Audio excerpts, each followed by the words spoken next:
situation, the NBA is proactively working to keep its rookie players from falling prey to similar circumstances. Each year, the league brings its incoming class together for their rookie transition program. 6 days designed to prepare them for the pressure and demands of professional life on and off the court.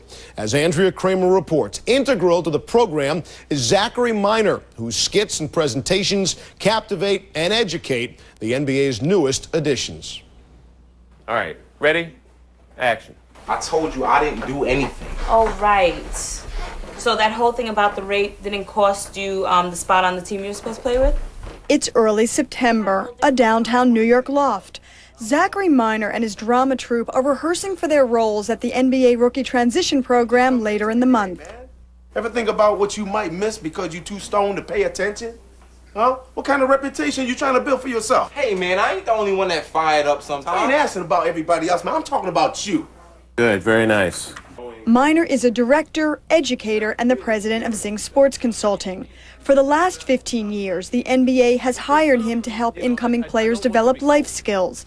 Athletes are in a particularly difficult position in this society because they have the tools to play the sport, but they probably haven't gained the tools to live a lifestyle that presents a lot of demands.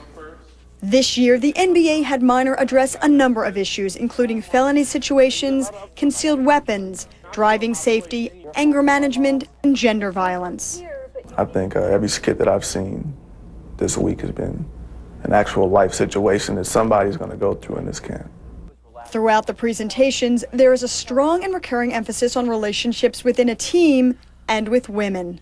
Look, baby, I don't understand. I love you. You love me. We have a family. We have a house. I mean, I love our life together. I love everything about it. I don't understand what more there is. What more do you want? I want to be more than your baby's mama, Chris. I mean, it means something to me. Everyone likes to have a beautiful lady or someone that's been nice or sweet, but you just got to be real cautious. This skit on common law marriage illustrates the legal consequences of a relationship gone awry. Legal details? Hold up. We're not even married for all of that. This is a common law state, okay, Eric, in case you didn't know. Okay, and considering I had to leave my hometown, postpone completing my degree, I think that I deserve some compensation. I want the house. I mean, you've only been living with her for a little while. You're not married. You have no kids. And yet she can take some of your money. I think that hurt us all a little bit. There was a lot of people in that room that had no idea about that.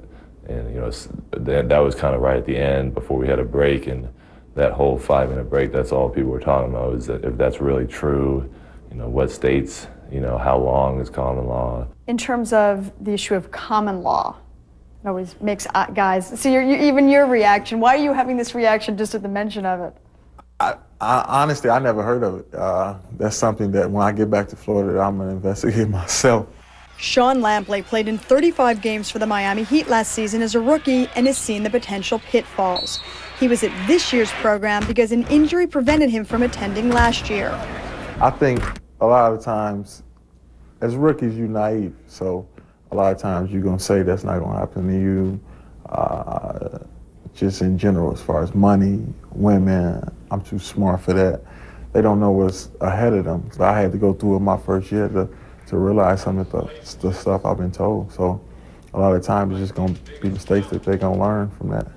3 words I want you to think about this whole session, gentlemen, and actually this whole week. Choices, decisions, and consequences.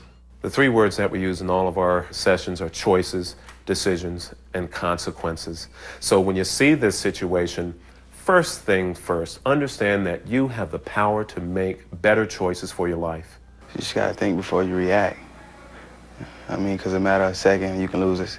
You can lose your life, or you can lose everything that you have if you don't remember those 3 words. The 3 words that I want you to remember are choices, decisions, and consequences. Minor has also directed drama programs for the NFL, the NHL, and Major League Baseball. In order to get athletes to practice good decision-making, Minor freezes scenes at critical points and brings a player on stage to problem-solve a scenario, as he did at this NFL Rookie Symposium. 1, 2, 3, action!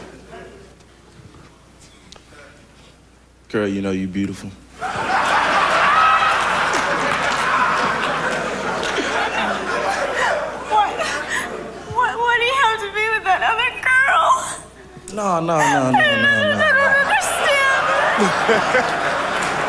I mean, I've been going through a lot of stuff. You know, things ain't been going right for me on the field and everything. You know I need you in my life now. What about Virginia? I thought she was Virginia. Baby, my name is Melissa! The dramatization is important for stimulating ideas about what to do. Then I question them further, I facilitate and talk to them and ask them questions about what could you do in a situation like this in order to protect yourself. Then I get them up on the stage and get them to actually try those things, try those ideas, try the language. How do you actually do that? Everyone would like to say that it won't happen to me, but, you know, sometimes it does. In June, it did happen to one of the league's seemingly infallible stars. 7 years ago, Kobe Bryant and his 1996 rookie class attended similar life skills presentations led by Minor. Where do you think Kobe Bryant might have been during the choices, decisions, consequences part of that program? I'm sure he was right there listening, paying attention to it. Unfortunately, what happens in our society, we then get away from the education program and we fall into this big, deep, 20-foot pool called celebrity. And not many of us are able to swim that well for that long in that pool of celebrity. When you heard about Kobe Bryant, how much of you thought, is it working? A big part of me. A big part of me thought about that. However, quickly, what I thought about is what more can I do? What more can we do to help our young athletes in these kinds of situations? What do you think sticks in players' minds when they see these skits? Did part of them just say, this isn't going to happen to me, or what? It's going to happen. I'm sure out of this group that we have here, out of the rookies, someone's going to get in trouble dealing with a woman in that same situation. I don't know if it's going to be to the magnitude of what Kobe's going through, but somebody's going to get fooled. It's going to happen to someone out of this group, I believe. Zachary Minor said that in no way did Kobe's troubles impact the way he wrote his skits for this year's rookie transition program, adding that would be a distracting way to educate. However, after spending an afternoon with this year's rookie class, Commissioner David Stern said, in light of this summer's incidents, there has been a modest increase in receptivity. You can hear more pins dropping. Still up, he doesn't attempt or complete a lot of passes, but the ones he does have been